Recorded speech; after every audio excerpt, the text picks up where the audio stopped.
আপনারা সবাই কেমন আছেন? আজকে আপনাদেরকে শোনাবো আমার সাথে ঘটে যাওয়া এক শাকচুন্নির কাহিনী।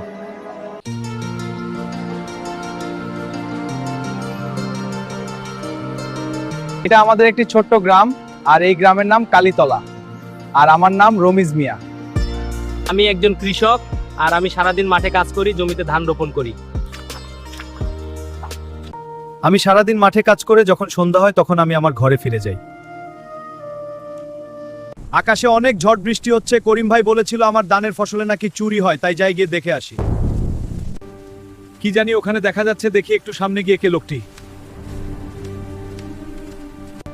দূর থেকে এই লোকটিকে ঠিক বুঝতে পারছি না, মনে হচ্ছে লোকটির কোনো মাথা নেই। আমার অনেক ভয় করছে। এটা তো কোনো মানুষ না, এটা তো একটি শাকচুন্নি ভূত। আমাকে বাঁচাও, আমাকে বাঁচাও। ও রামিজ ভাই, তোমার কি হয়েছে? তুমি এভাবে পড়ে রয়েছো কেন? ওঠো রামিজ ভাই।